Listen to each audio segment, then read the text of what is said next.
నమస్తే, welcome to top 4 at 4 PM. నేను మీ anchor ప్రియ Ramesh. 4 PM top news లోకి వెళ్లే ముందు ఇవాల్టి తాజా రాజకీయ పరిణామాలను తెలుసుకుందాం. రేవంత్ అసమర్థ పాలనతో కాంగ్రెస్ గ్రాఫ్ మైనస్ లోకి వెళ్లిపోగా బీఆర్ఎస్ కథం తొక్కుతోంది. అసలే అన్ని వైపుల నుంచి విమర్శలు ఎదుర్కొంటున్న రేవంత్ సర్కారు మంత్రి కొండా సురేఖ వ్యాఖ్యలతో మరింత డిఫెన్స్ లో పడిపోయింది. రాష్ట్రంలో 30% కమిషన్ల ప్రభుత్వం నడుస్తోందని బీఆర్ఎస్ వర్కింగ్ ప్రెసిడెంట్ కేటీఆర్ విమర్శించారు.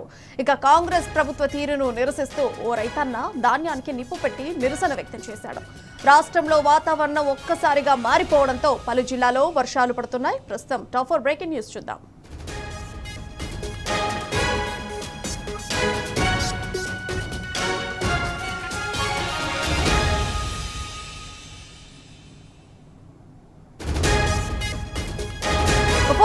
టాప్ న్యూస్ లోకి వెళ్లే ముందు ఇవాల్టి తాజా రాజకీయ పరిణామాలను తెలుసుకుందాం. ఇక టాప్ 1 బ్రేకింగ్ న్యూస్ చూసుకుంటే రేవంత్ సర్కార్ అవినీతిపై మంత్రి కొండా సురేఖ సంచలన వ్యాఖ్యలు చేశారు. ఇక టాప్ 2 బ్రేకింగ్ న్యూస్ చూస్తే కాంగ్రెస్ ప్రభుత్వ తీరును నిరసిస్తూ ధాన్యానికి నిప్పు పెట్టాడు ఒక రైతు.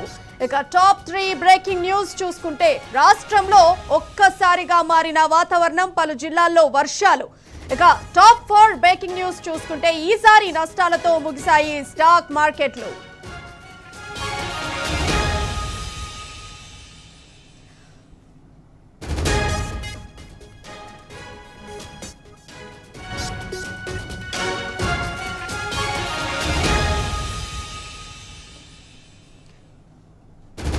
టాప్ 1 బ్రేకింగ్ న్యూస్ చూసుకుంటే రేవంత్ సర్కార్ అవినీతిపై స్వయంగా మంత్రి కొండా సురేఖ సంచలన వ్యాఖ్యలు చేశారు. ఇక టాప్ 2 బ్రేకింగ్ న్యూస్ చూస్తే కాంగ్రెస్ ప్రభుత్వ తీరును నిరసిస్తూ ధాన్యానికి నిప్పు పెట్టాడు ఒక బాధపడ్డ రైతు. అట్లాగే టాప్ 3 బ్రేకింగ్ న్యూస్ చూసుకుంటే రాష్ట్రంలో ఒక్కసారిగా వాతావరణం మార్పు చెందింది, పలు జిల్లాలో వర్షాలు కురిసే అవకాశం. ఇక టాప్ 4 బ్రేకింగ్ న్యూస్ చూసుకుంటే ఈసారి నష్టాలతో ముగిశాయి స్టాక్ మార్కెట్లు.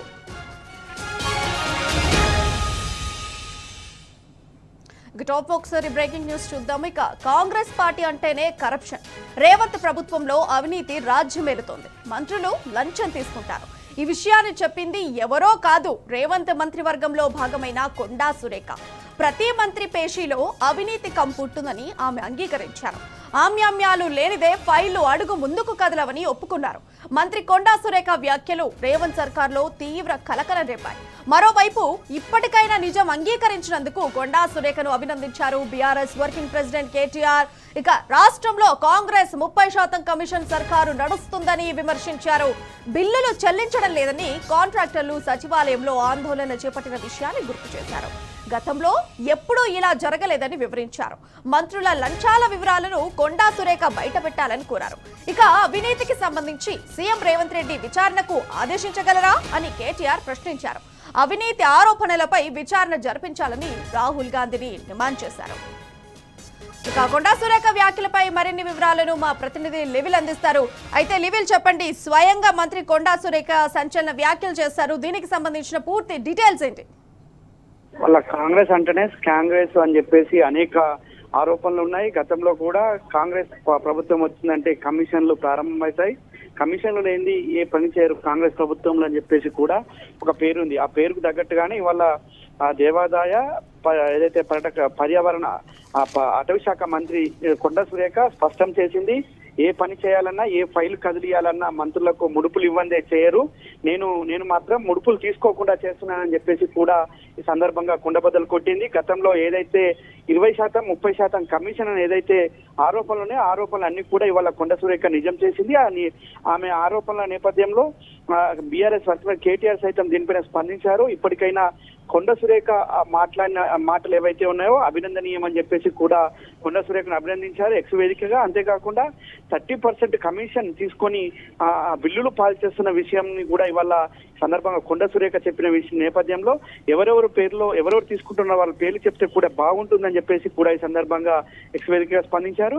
అంతేకాకుండా గతంలో కూడా డిప్యూటీ సీఎం స్వయంగా ఆర్థిక శాఖ మంత్రిగా ఉన్న డిప్యూటీ సీఎం చాంబ నవంబర్ ముందు కాంట్రాక్టర్లు ధర్నా చేసిండ్రు. ఆ ధర్నాలో 20%, 30% కమిషన్ ఇచ్చినా కూడా మా బిల్లులు చెల్లించడం లేదని చెప్పేసి కూడా ఆనాడు ఆరోపించిన విషయాన్ని కూడా ఈ సందర్భంగా యావత్ తెలంగాణ ప్రజలంతా కూడా గుర్తు చేసుకుంటున్నారు. అయితే కమిషన్లకు సంబంధించి ఏదైతే మంత్రులు ఎవరెవరు తీసుకుంటున్నారనే దాని పేర్లు బయట పెడితే ఇంకా బాగుంటుంది. ఈ నేపథ్యంలో ముఖ్యమంత్రి రేవంత్ రెడ్డి సైతం దీనిపైన విచారణకు ఆదేశించాలి. రాహుల్ గాంధీ, కాంగ్రెస్ అగ్రనేత రాహుల్ గాంధీ సైతం దీనిపై ఆరా తీసి ఆ విచారణ చేపించాలని చెప్పేసి కూడా ఈ సందర్భంగా బీఆర్ఎస్ వర్కింగ్ కేటీఆర్ డిమాండ్ చేశారు. అయితే కమిషన్లు ఇవ్వందే పనులు కావు అనేది ఇవాళ కాంగ్రెస్ లో జగమెరుగని సత్యం ఉంది.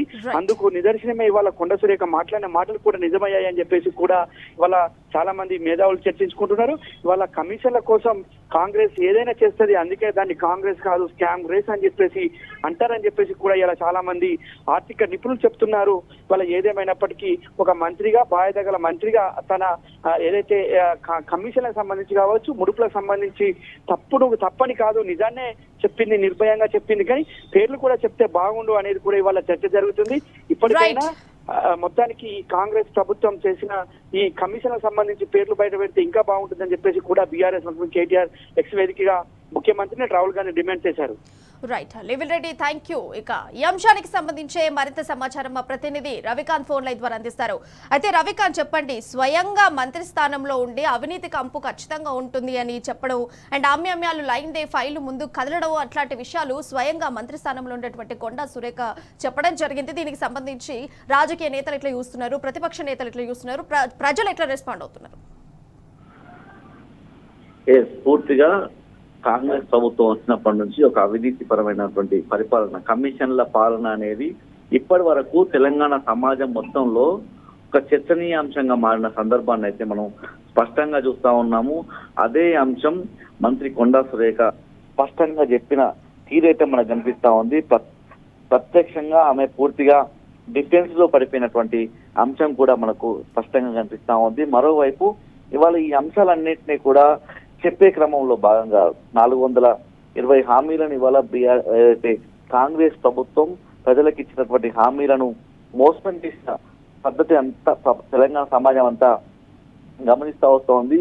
కాంగ్రెస్ పార్టీకి సంబంధించినటువంటి హామీల పరిభాషలో చెప్పాలంటే 6 గ్యారెంటీలుగా చెప్పాల్సి ఉంటుంది. ఈ 6 గ్యారెంటీల అమలుకు సంబంధించి మేము పరితపిస్తా ఉన్నాము, ఆ అమలు కోసం మేము పాట పడతా ఉన్నాము, పనిచేస్తా ఉన్నామని చెప్తా ఉన్న ప్రయత్నం. ఏదైతే ప్రతి ఇంటికి కూడా ఉచితంగా విద్యుత్ అందిస్తా ఉన్నాము, ఇట్లాంటి అంశాలు చెప్పే క్రమంలో భాగంగా మీడియా సమావేశం నిర్వహించినటువంటి కొండా సురేఖ గారు ఎగ్జాక్ట్ గా 16-15 నిమిషాల పాటు మీడియా సమావేశం నిర్వహించారు. దాదాపు 9-10 ఏదైతే 7-8 నిమిషాల తర్వాత ఆమె ప్రెస్ మీట్ నిర్వహిస్తున్న క్రమంలోనే కరెంటు పోయింది. ఏదైతే కరెంటు పోయిన విషయాన్ని దాటవేస్తూనే ఆమె ప్రెస్ మీట్ అంతా కొనసాగించింది. ఆ ప్రెస్ మీట్ పూర్తయ్యే వరకు కూడా కరెంటు రాని సందర్భం. అంటే కాంగ్రెస్ ప్రభుత్వం హయాంలో ఇలాంటి పథకాలు అమలు అవుతా ఉన్నాయో వాళ్ళ మంత్రిగా ఉన్నటువంటి కొండా సురేఖ నిర్వహిస్తున్నటువంటి ప్రెస్ మీట్ ద్వారా కూడా మనం అర్థం చేసుకోవాల్సి ఉంటుంది. వాళ్ళ కేటీఆర్ గారు, బీఆర్ఎస్ వర్కింగ్ ప్రెసిడెంట్ కేటీఆర్ గారు ట్వీట్ చేసినటువంటి ట్వీట్ లో కూడా స్పష్టంగా 30% కమిషన్ తోనే ఈ ప్రభుత్వం నడిపిస్తున్నారన్నటువంటి అంశాన్ని కూడా ఆయన లేవనెత్తిన పరిస్థితి. గతంలోనూ సెక్రటేరియట్ సంబంధించి సచివాలయంలోనూ కొంతమంది కాంట్రాక్టర్లు వచ్చి అక్కడ ధర్నా నిర్వహించిన సందర్భాన్ని, వాళ్ళ ఆవేదనను వ్యక్తం చేసిన సందర్భాన్ని అద్భుతంగా తెలంగాణ సమాజం అంతా కూడా గమనిస్తా వస్తా ఉంది. నిన్న ఏదైతే మంత్రి కొండా సురేఖ చేసినటువంటి వ్యాఖ్యలు కూడా ఎక్కడ చేశారో మనం అర్థం చేసుకోవాల్సి ఉంది. ఒక విద్యార్థులకు సంబంధించినటువంటి వేదిక ద్వారా ఇలాంటి అవినీతికి సంబంధించినటువంటి ఆరోపణ చేయడం, నేను తప్ప మిగతా మంత్రులందరూ కూడా వాళ్ళ అవినీతి పాల్పడుతా ఉన్నారు, అవినీతి మరకలు వాళ్ళకు అంటుకున్నాయన్నటువంటి వ్యాఖ్యలు చేయడం పట్ల తెలంగాణ సమాజం అంతా కూడా అర్థం చేసుకోవాల్సి. విద్యార్థుల సమక్షంలో విద్యార్థులు భావి భారత పౌరులు. అయితే రవికాంత్, దీనికి సంబంధించి వరంగల్లో ఎట్లా రెస్పాండ్ అవుతున్నారు? పూర్తిగా ఇదంతా కూడా ఆమె డిఫెన్స్ లో పడిపోయింది. పూర్తిగా ప్రెస్ మీట్ పెట్టడం అంటేనే కొంతమందికి సంబంధించినటువంటి వాళ్ళ అనుకూల మీడియాను పిలుచుకొని మాట్లాడడం అంటేనే, వాళ్ళకు మాత్రమే మీడియాకు సంబంధించినటువంటి ఇంటర్వ్యూలు ఇవ్వడం అంటేనే ఆమె డిఫెన్స్ లో పడిపోయింది. ప్రజలంతా కూడా అవినీతిమయమైనటువంటి ప్రభుత్వాన్ని ఎలా అర్థం చేసుకోవాలన్నట్టుగా వ్యక్తం చేస్తా ఉన్నారు వాళ్ళ అభిప్రాయాలన్నీ కూడా. విద్యార్థుల సమక్షంలో ప్రధానంగా ఏదైతే కమిషన్లకు సంబంధించినటువంటి అంశాన్ని వ్యక్తం చేయడం, ప్రతి మంత్రి కూడా ఏదైనా స్వార్థపూరితమైనటువంటి ఒక హామీ ఉంటే తప్ప ఫైళ్ల మీద సంతకం చెయ్యరు అన్నటువంటి ఒక స్పష్టమైనటువంటి ఒక అవగాహనను తెలంగాణ ప్రజానికానికంతా కూడా కల్పించినట్లుగా మనం అర్థం చేసుకోవాల్సి ఉంటుంది. ప్రతి మంత్రి అంటే ఇప్పటికీ ఫుల్ఫిల్ కానిటువంటి పూర్తి కేబినెట్ కి సంబంధించి అంటే 18 మంది మంత్రులు ఉండాల్సి ఉంటుంది. ముఖ్యమంత్రితో సహా తెలంగాణ రాష్ట్రానికి 18 మంది ముఖ్యమంత్రితో సహా 18 మంది ఉండాల్సి ఉంటుంది. అందులో పూర్తిగా 6 లేరని చెప్పాల్సి ఉంటుంది. అందరూ కూడా ఇవాళ అవినీతిలో కూరుకుపోయిన సందర్భాన్ని అయితే నేను ఒక్కదాన్ని తప్ప మిగతా వాళ్ళందరూ కూడా అవినీతిలో భాగమయ్యారన్నటువంటి అంశాన్ని లేవనెత్తడం పట్ల అంటే ఎన్నో ఆరోపణలు వచ్చాయి. తెలంగాణలో కాంగ్రెస్ ప్రభుత్వం అధికారంలోకి వచ్చినాక ఎన్నో ఆరోపణలు వచ్చాయి. 20% కమిషన్ అంటా ఉన్నారు, 30% కమిషన్ అంటా ఉన్నారు. ఒక మంత్రికి సంబంధించినటువంటి సతీమణి నేరుగా ఈ అవినీతికి సంబంధించి ఏదైతే ఫైల్ మూవ్ కావాలంటే ఆ మంత్రికి సంబంధించినటువంటి సతీమణిని కలవాలి, వాళ్ళకు ఎంతో కొంత ముట్ట చెప్పాలన్నటువంటి అంశాలన్నీ కూడా తెలంగాణ రాష్ట్రంలో కొన్ని నెలలుగా చర్చకు దారితీస్తా ఉన్న సందర్భంలో మంత్రి కొండా సురేఖ చేసినటువంటి వ్యాఖ్యలు అవన్నీ నిజమే. ఖచ్చితంగా మంత్రుల దగ్గరికి ఒక ఫైల్ మూవ్ కావాలన్నా ఎవరన్నా వెళ్ళాలన్నా కూడా వాళ్ళకు కొంత ముట్ట చెప్పాలి, వాళ్ళకు డబ్బులు అప్పచెప్పాలి, కమిషన్ ఇవ్వాల్సి ఉంటుంది అన్నటువంటి అంశాన్ని ఆమె నేరుగా చెప్పడం ద్వారా తెలంగాణ పౌర సమాజం అంతా కూడా ఖచ్చితంగా ఈ ప్రభుత్వం అంతా కూడా పూర్తిగా అవినీతిలో కూరుకుపోయిందని అర్థం చేసుకుంటా ఉన్నారు. Right Ravikant, thank you. మొత్తంగా చూసుకుంటే కొండా సురేఖ అవినీతి వ్యాఖ్యలతో కలకలం రేగుతోంది. స్వయంగా మంత్రి అయ్యుండి మంత్రులు లంచం తీసుకుంటారని చెప్పడం జరిగింది. అమ్మాలు లేనిదే ఫైల్ అసలు ముందు కదలమని చెప్పడం జరిగింది. దీనికి సంబంధించి కేటీఆర్ కూడా స్పందించారు. అండ్ ఇప్పటికైనా నిజం ఒప్పుకున్నందుకు అభినందనలు అని తెలియజేశారు. అయితే అవినీతికి సంబంధించి సీఎం రేవంత్ రెడ్డి విచారణకు ఆదేశించగలరా అని టాప్ 2 బ్రేకింగ్ న్యూస్ చూద్దాం. పంటను కొనుగోలు చేయాలని అన్నదాతలు వేడుకుంటున్నా ఈ దయలేని రేవంత్ సర్కార్లో చలనం లేదు. ధాన్యం కొనుగోలులో అధికారులు అలసత్వం ప్రదర్శిస్తున్నారు. కామారెడ్డి జిల్లాలో పరిస్థితి మరింత దయనీయంగా ఉంది. బిక్కనూరు మార్కెట్లో రైతులు గత 15 రోజుల నుంచి పడిగాపులు కాస్తున్నారు. అకాల వర్షంతో పంట తడిసి మొలకెత్తిన వరి ధాన్యం కొనుగోలుపై ఈ కాంగ్రెస్ ప్రభుత్వం మీనమేషాలు లెక్కిస్తోంది. ఈ క్రమంలోనే సహనం నశించిన ఓ రైతన్న వరి ధాన్యానికి నిప్పు పెట్టి నిరసన తెలిపాడు. అన్నదాతలపై ప్రభుత్వం పగబట్టినట్లుగా వ్యవహరిస్తోందని ఆవేదన వ్యక్తం చేశాడు. రైతులను గోసపుచ్చుకుంటున్న కాంగ్రెస్ కు శాస్తి తప్పదని ఆ అన్నదాత హెచ్చరించాడు. ఇక వరి ధాన్యానికి రైతు నిప్పు పెట్టడంపై మరింత సమాచారం మా ప్రతినిధి రవీందర్ ఫోన్ లైన్ ద్వారా అందిస్తారు. అయితే రవీందర్, చెప్పండి, ఎందుకని అన్నదాతలపై రేవంత్ సర్కార్ ఇంత పగబట్టింది, ఇంత దాష్టికాన్ని చూపిస్తుంది? ప్రియ, దాదాపుగా మీరు అన్నట్టుగానే గత కొద్ది రోజుల నుంచి యాసంగి పంట చేతికొచ్చింది. ఈ నేపథ్యంలో చేతికొచ్చిన పంటను కాపాడుకోవడానికి రైతులు నానా కష్టం పడ్డారు. ఒక పక్కన కరెంటు లేక వర్షాభావ పరిస్థితుల్లో తీవ్రమైన ఎండల నేపథ్యంలో ఆ ఆరుగాలం కష్టపడి పండించిన పంటకు ఎట్లాగో గట్టెక్కించుకున్న తరుణం ఆసనమైంది. చివరిగా పంటను చేతికొచ్చే సమయానికి మార్కెట్లు అమ్ముకుందామని వెళ్తే అధికారుల నిర్లక్ష్యం వల్ల, ఇక్కడ ధాన్యం కొనుగోలు కేంద్రాల నిర్వాహకుల అలసత్వం వల్ల రైతులు తీవ్ర ఇబ్బందులు ఎదుర్కొంటున్నారు. గత కొద్ది రోజుల నుంచి దాదాపుగా ఉమ్మడి నిజామాబాద్ జిల్లా 2 నెలల నుంచి యాసంగి సుగ్గి నడుస్తుంది. ఈ నేపథ్యంలో వరి ధాన్యం కొనుగోలు కేంద్రాలలో నత్తనడకన నడుస్తున్నాయి. కొన్ని కేంద్రాలు నామమాత్రకంగానే ప్రారంభించి పూర్తి స్థాయిలో కొనుగోలు చేయలేదు. కొనుగోలు చేసినటువంటి కొనుగోలు కేంద్రాలలో అరకొర వసతులతో పూర్తిగా కాంటాలు నిలిపివేసిన పరిస్థితి, పక్క గ్రామాలకు వెళ్లి కాంటాలు పెట్టుకోవాల్సిన దుస్థితి ఏర్పడింది.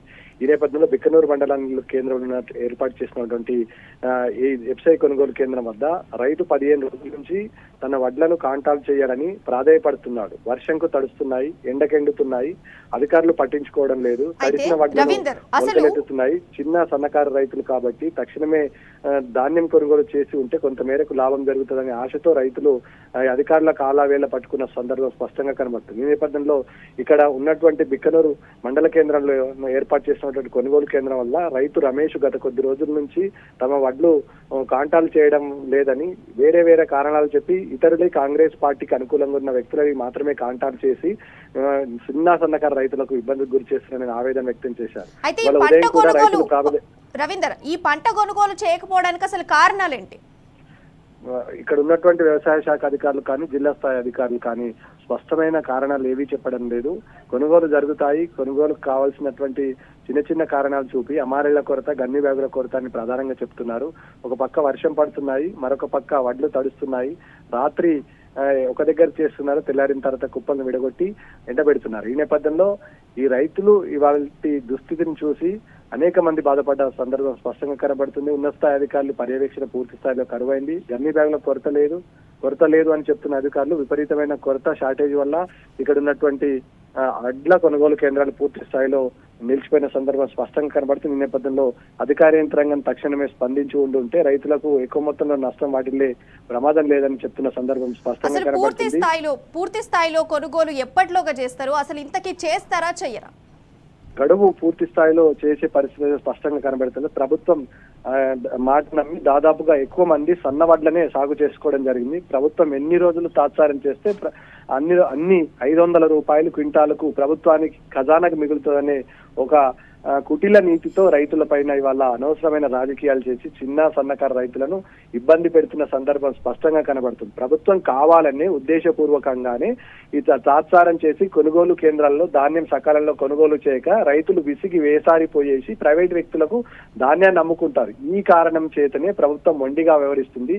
దాదాపుగా ఈ 10 సంవత్సరాల పాటు కేసీఆర్ ముఖ్యమంత్రిగా ఉన్నంత కాలం 45 రోజుల్లో టంచన్గా ఉమ్మడి నిజామాబాద్ జిల్లాలో బాన్సోడ కానీ, వర్ణి కానీ, చందూరు కానీ, మొస్రా కానీ, అదే నిజామాబాద్ రూరల్ నుంచి బాల్కొండ, ఆర్మూర్ వరకు దాదాపుగా కల్లాలలో ఏ ఒక్క గింజ కూడా 45 రోజుల లోపలనే. కానీ యాసంగి సుగ్గి స్టార్ట్ అయ్యి ఇప్పటికే 63 రోజులు గడుస్తుంది. కానీ దాదాపుగా ఇక్కడ వేసిన గొంగడి అక్కడికే ఉన్నట్టు చందంగా కనబడుతుంది. ఇంకా ప్రభుత్వ వర్షను 1,00,000 బస్తాలు ఇంకా లిఫ్ట్ చేయాల్సిందని ప్రభుత్వ యంత్రాంగం ఇవాళ పొద్దుగల స్పష్టత చేసింది. ఈ నేపథ్యంలో ఇదే గనక కొనసాగితే చిన్న సన్నకారు పరిస్థితి అత్యంత దారుణంగా తయారైతే ముఖ్యంగా ఇక్కడ ఉన్నటువంటి వ్యవసాయ అధికారులు ఏమాత్రం తమకు పట్టినట్టుగా వ్యవహరిస్తున్నారు. ఈ నేపథ్యంలో ఇదే గనక కొనసాగితే వర్షాకాలం ముందస్తు వర్ష సూచన వాతావరణ కేంద్రం హెచ్చరించిన నేపథ్యంలో వడ్లు తడిసిపోయేస్తాయి. తడిసిన వడ్లను కొనే పరిస్థితి ఉండదు. తడిసిన వడ్లు కొనమని రైస్ మిల్లు ఇప్పటికే చెప్పారు. మొలకలెత్తుతాయి, ఇబ్బందికరమైన సిచ్యువేషన్ చోటు చేసుకుంటాయని రైతులు బాధపడుతున్నారు. అయినా ప్రభుత్వంలో ఏమాత్రం చెల్లలేదు. చిన్న సన్నకారు రైతులకు పట్ల ఈ ప్రభుత్వం కక్ష సాధింపు ధోరణి ప్రదర్శిస్తున్నది. కేవలం 500 రూపాయలు బోనస్ ఇస్తారనే ఆశతో, ఆ నెపంతో రైతులంతా సన్నవడ్లను వేసుకున్నారు. తాత్సారం చేయడం వల్ల తప్పకుండా ప్రైవేట్ వ్యక్తులకు అమ్ముకుంటారు. 500 రూపాయలు క్వింటాలకు మిగులుతాయనే ఆశతో ఇవాళ చేసినటువంటి ఈ ప్రయత్నంలో పూర్తి స్థాయిలో ప్రభుత్వం విఫలమైంది. చిన్న సన్నకారు రైతులకు శాపంగా మారిందని చెప్పొచ్చు. Priya. Right Ravinder, thank you. మొత్తంగా చూసుకుంటే అన్నదాతలు పంటను కొనుగోలు చేయండి మొర్రో అంటూ పడిగాపులు కాస్తున్నా, మొత్తుకుంటున్నా, అర్థిస్తున్నా, ధర్నాలు చేస్తున్నా, నిరసనలు చేస్తున్నా కూడా ఈ రేవంత్ సర్కార్ మాత్రం ఇందులో మాత్రం ఎట్లాంటి ముందడుగు వేయట్లేదు. పంట కొనుగోలు అధికారులు అలసత్వం ఇంకా చూపిస్తున్నారు. మరింకా కామారెడ్డి జిల్లా బికనూరులో మరింత దయనీయ పరిస్థితి ఏర్పడింది. 15 రోజుల నుంచి కూడా పడిగాపులు కాస్తున్నప్పటికీ కూడా రైతుల ధాన్యాన్ని కొనే దిక్కు లేదు. ఒక దిక్కు వర్షానికి తడిసిపోతూ మొలకెత్తొస్తున్నాయి తప్పించితే ఆ పంటని కొనుగోలు చేసేటువంటి పరిస్థితి కనిపించడం లేదు. ఇక సహనం నశించి వరి ధాన్యానికి నిప్పు పెట్టాడు ఒక రైతు బాధపడుతూ. ఇక వరధాన్యానికి నిప్పు పెట్టి నిరసన కూడా వ్యక్తం చేశాడు ఆ అన్నదాత. అండ్ మొత్తంగా చూసుకుంటే రైతులను గోసపుచ్చుకుంటున్న కాంగ్రెస్ కు శాస్తి తప్పదని హెచ్చరించాడా అన్నదాత. టాప్ 3 బ్రేకింగ్ న్యూస్ చూద్దాం.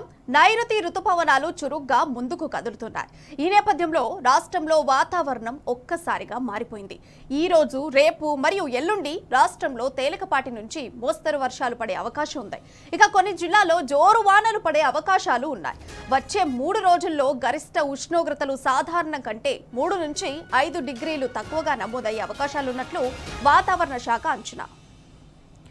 ఇక రాష్ట్రంలోని వాతావరణ మార్పులపై మరింత సమాచారాన్ని మా ప్రతినిధి కిరణ్ ఫోన్ లైన్ ద్వారా అందిస్తారు. అయితే కిరణ్, చెప్పండి, వాతావరణ మార్పులకు సంబంధించి డీటెయిల్స్ ఏంటి? ఏ జిల్లాల్లో వర్షాలు పడే అవకాశం ఉంది? ఇప్పటికే రాష్ట్రంలో గత 2 రోజుల నుంచి కూడా భారీ వర్షాలు కురుస్తా ఉన్నాయి. మరో 2-3 రోజుల పాటు ఈ వర్షాలు కొనసాగేటువంటి అవకాశం ఉంది. ఎల్లుండి వరకు కూడా ఈ వర్షాలు కొనసాగనున్నటువంటి నేపథ్యంలో నైరుతి బంగాళాఖాతం నుంచి ఇటు ఉత్తర తమిళనాడు వరకు కూడా ఉపరితల ఆవర్తనం కారణంగా దాదాపు సముద్ర నీటి మట్టం నుంచి 3 కిలోమీటర్ల నుంచి 5 మీటర్ల వరకు కూడా పెద్ద ఎత్తున ఆవర్తనం ఆవరించి ఉంది. పూర్తిగా ఆ నేపథ్యంలోనే వర్షాలు కూడా కురుస్తున్నాయని కూడా హైదరాబాద్ వాతావరణ శాఖ వెల్లడించినటువంటి పరిస్థితి కనబడుతున్నాయి. మరో 3 రోజుల పాటు ఈ వర్షాలు కూడా కురవనున్నటువంటి నేపథ్యంలో దాదాపు 50 నుంచి 50 కిలోమీటర్ల వేగంతో ఈదురుగాలు కూడా వీసేటువంటి అవకాశం ఉంది. ఎల్లుండి నుంచి రాష్ట్రంలో కొన్ని జిల్లాలు ఉరుములు మెరుపులతో గంటకు 40 నుంచి 50 కిలోమీటర్ల వేగంతో ఈదురుగాలులతో కూడినటువంటి వర్షాలు కూడా కురిసేటువంటి అవకాశం ఉన్నట్టుగా హైదరాబాద్ వాతావరణ శాఖ వెల్లడించింది. ఇటు ఉష్ణోగ్రతలకు సంబంధించి 3 నుంచి 5 డిగ్రీస్ కూడా తగ్గుముఖం పడే అవకాశం ఉన్నట్టుగా చెప్పింది. ఉత్తర తెలంగాణతో పాటు దక్షిణ తెలంగాణలో కొన్ని జిల్లాల్లో కూడా ఉమ్మడి జిల్లాలకు ఎల్లో అలర్ట్ తో పాటు ఇటు ఏదైతే పూర్తి స్థాయిలో ఆరెంజ్ అలర్ట్ ను కూడా జారీ చేసినటువంటి పరిస్థితులు అయితే కనబడతా ఉన్నాయి. ముఖ్యంగా ఈ వాతావరణానికి సంబంధించి మరో 2-3 రోజుల పాటు వర్షాలు కొనసాగనున్నటువంటి నేపథ్యంలో నైరుతి రుతుపవనాలు కూడా చురుకుగా కదులుతా ఉన్నాయి. మొదటి వారంలోనే జూన్ మొదటి వారంలో ఇటు తెలంగాణకు వచ్చేటువంటి అవకాశం మనకు స్పష్టంగా కనిపిస్తా ఉన్నాయి. Right Kiran, thank you. ఇక నల్లగొండ జిల్లాలో అక్కడక్కడ వర్షాలు పడ్డ నేపథ్యంలో దానికి సంబంధించిన డీటెయిల్స్ మా ప్రతినిధి రాము ఫోన్ లైన్ ద్వారా అందిస్తారు. రాము, చెప్పండి, వర్షాల నైరుతికి సంబంధించి డీటెయిల్స్ ఏంటి? నిన్న రాత్రి నుంచి కూడా సూర్యాపేట జిల్లా వ్యాప్తంగా ఎడతెరిపిన వర్షాలు కురుస్తా ఉన్నాయి. ప్రధానంగా హుజూర్నగర్, మేలచెరువు, కోదాడ, నేరేడు జిల్లా, మిర్యాలగూడ ప్రాంతాల్లో అయితే ఏకదాటిగా వర్షం కురుస్తూనే ఉంది. దీంతో పాటు ఈదురుగాలులు భారీగా ఈ ఈదురుగాలులు కూడా వీయడంతో ఒక్కసారిగా కూడా వాతావరణంతో కూడా మారిపోయింది. కొన్ని గ్రామాల్లో అయితే విద్యుత్ స్తంభాలు కూడా నేలకొరిగాయి, కొన్ని గ్రామాల్లో చెట్లు కూడా నేలకొరినటువంటి పరిస్థితి కనిపించింది. ప్రధానంగా రైతులకు సంబంధించి అయితే అపార నష్టాన్ని మూటగట్టుకున్నారు. ఎక్కడికక్కడ కూడా ధాన్యం కొనుగోలు కేంద్రాల్లో ధాన్యం కుప్పలు తెప్పలుగా పేరుకుపోయింది.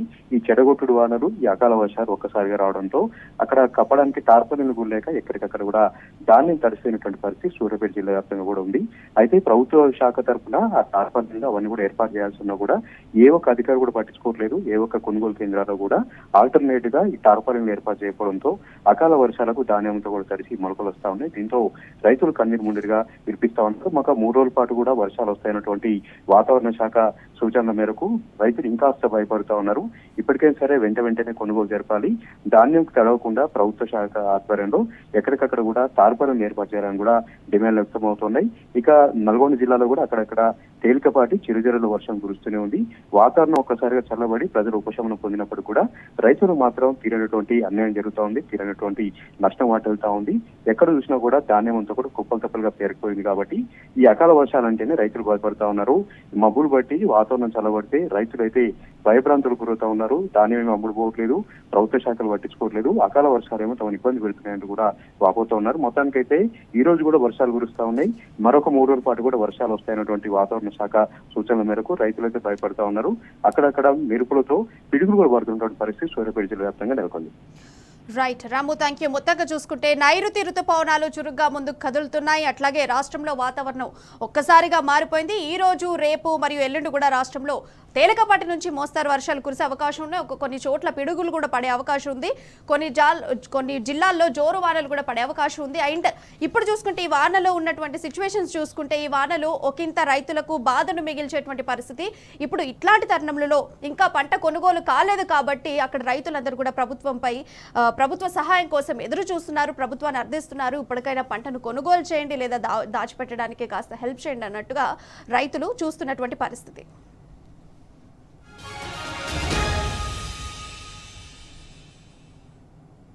ఇక టాప్ 4 బ్రేకింగ్ న్యూస్ చూసుకుంటే స్టాక్ మార్కెట్లు నష్టాలతో ముగిశాయి.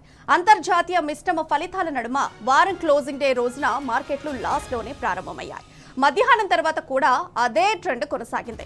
సెన్సెక్స్ 200 పాయింట్ల నష్టంతో 82,330 పాయింట్ల వద్ద ముగిసింది. నిఫ్టీ 42 పాయింట్ల నష్టంతో 25,019 పాయింట్ల వద్ద ఉండగా ముగిసింది. మరోవైపు బంగారం ధరలు స్వల్పంగా పెరిగాయి. 10 గ్రాముల 24 క్యారెట్ల బంగారం ధర ఇవాళ 95,130 రూపాయలకు చేరింది. 10 గ్రాముల 22 క్యారెట్ల బంగారం ధర 87,200 రూపాయలుగా పలుకుతోంది. ఇక స్టాక్ మార్కెట్లకు సంబంధించి మరిన్ని వివరాలను మా ప్రతినిధి యాసర్ అందిస్తారు. యాసర్, చెప్పండి, స్టాక్ మార్కెట్ కి సంబంధించి వాళ్ళు చూసుకుంటే నష్టాల్లో ముగిశాయి. దీనికి సంబంధించి కారణాలేంటి? స్టాక్ మార్కెట్లు ఇవాళ నష్టాల్లో ముగిశాయి. అంతర్జాతీయ మార్కెట్లోని మిశ్రమ సంకేతాల ప్రభావం మన సూచీలపైన స్పష్టంగా కనిపిస్తుంది. అటు భారతీయ ఎయిర్టెల్, ఇన్ఫోసిస్, ఎస్బీఐ వంటి ప్రధాన షేర్లలో అమ్మకాలు సూచీలను కిందకి లాగాయని చెప్పొచ్చు. దీంతో సూచీలు ఇవాళ బాగా నష్టాల్లో ట్రేడ్ అయ్యాయి. అంతర్జాతీయ మార్కెట్ల బలహీన సంకేతాలు, టారిఫ్లపై కొనసాగుతున్న ఆందోళనలతో మదుపర్లు ఆచితూచిగా వ్యవహరించారు. దీంతో సూచీలు ఒత్తిడికి గురవుతున్నాయి. ఉదయం మార్కెట్ ప్రారంభంలోనే సెన్సెక్స్ 235 పాయింట్ల నష్టంతో ప్రారంభించింది. అటు నిఫ్టీ స్వల్పంగా 51 పాయింట్ల నష్టంతో ఇవాళ ట్రేడ్ని ప్రారంభించాయి. అయితే అటు మార్కెట్ ముగిసే సమయానికి 200 పాయింట్లతో 82,330తో సెన్సెక్స్ ముగిసింది. అటు నిఫ్టీ 43 పాయింట్లతో ఇవాళ ట్రేడ్ ను ముగిసింది. సెన్సెక్స్ 30 సూచీలో ప్రధానంగా Bharti Airtel, SBI, IndusInd Bank, Infosys, Sun Pharma, HCL Technologies, M&M, TCS, Titan, Tech Mahindra షేర్లు ఇవాళ నష్టాల్లో ట్రేడ్ అయ్యాయి.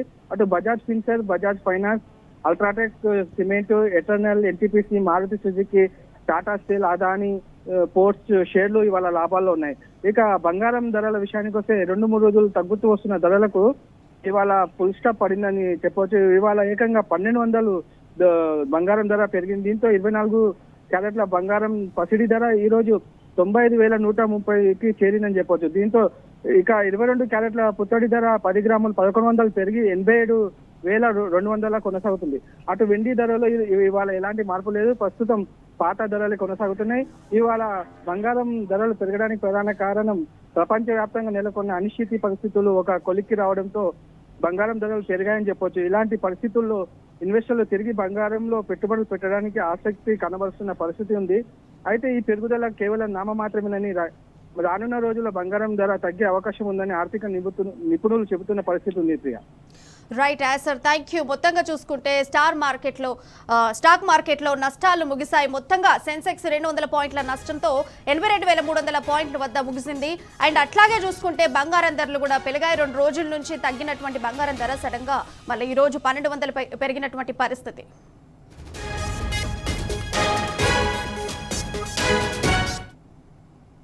That's all for now. చూస్తూనే ఉండండి టీ న్యూస్.